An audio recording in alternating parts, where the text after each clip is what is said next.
加拿大第一次喺世界盃決賽周入邊取得勝利，加拿大以6-0大勝卡塔爾。對唔少加拿大球迷嚟講，呢一晚絕對係值得紀念。但係加拿大喺球場上創造歷史嘅同時，其實喺場外都有一番爭議。今屆世界盃係由加拿大、美國同墨西哥3國聯盟合辦，表面睇落呢個應該係一件好值得自豪嘅事。但係世界盃作為全球最大嘅體育盛事之一，加拿大可以成為主辦國，理論上面係代表國際地位嘅提升、旅遊業嘅受惠，仲可以為城市帶嚟大量嘅投資同埋曝光率。但係最有趣嘅係，隨住賽事嘅進行，越嚟越多加拿大人就開始問同一個問題：究竟加拿大搞世界盃係賺定蝕呢？點解原本諗住帶嚟大量嘅遊客同埋經濟收益嘅盛事，最後變成10億加元嘅公共開支？點解世界盃嘅門票貴到普通人根本都買唔起？點解酒店原本就諗住爆滿嘅，但係最後就發現大量空房？而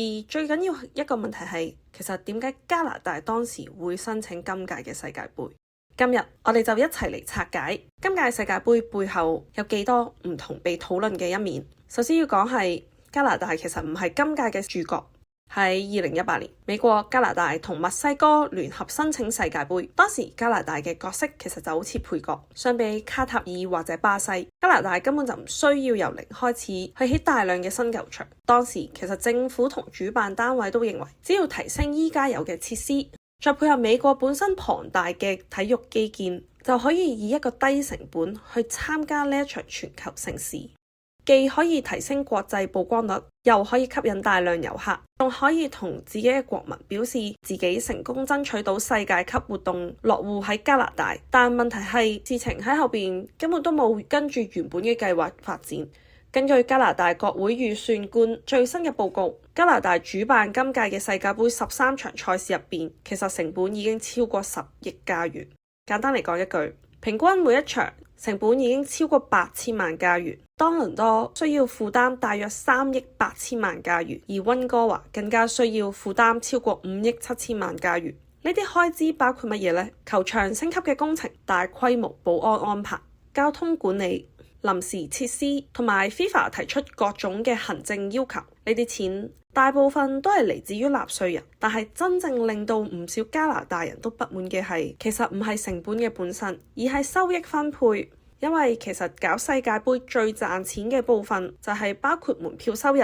全球贊助商收益同埋電視轉播權嘅收入。基本上其實呢啲全部都植入 FIFA 嘅袋入邊。主辦城市可以得到嘅其實只係酒店、餐飲、交通、零售消費帶嚟嘅收益。簡單嚟講一句，貼錢係市民嘅，賺錢就係 FIFA 嘅。而令到球迷最不滿嘅係門票嘅價錢。今屆世界盃加拿大隊分賽門票價格被批評係創造新高，部分最基本門票已經要超過1000加元，熱門嘅場次更加被炒到幾千甚至上萬加元。對於而家面對緊高通脹、高租金，仲有生活成本危機嘅加拿大家庭嚟講，根本唔係普通市民可以負擔到嘅娛樂活動。而 FIFA 今屆更加首次引入動態定價。簡單嚟講，需求越高，票價越貴，原理就好似買機票或者演唱會飛差唔多，結果就適得其反。一啲好貴嘅票價根本就嚇走大量原本有興趣入場嘅球迷，甚至出現一啲好尷尬嘅情況係，有啲比賽臨近開場嘅時候，官方同埋轉售平台根本要被逼減價去放售門票，希望可以填翻多啲空位。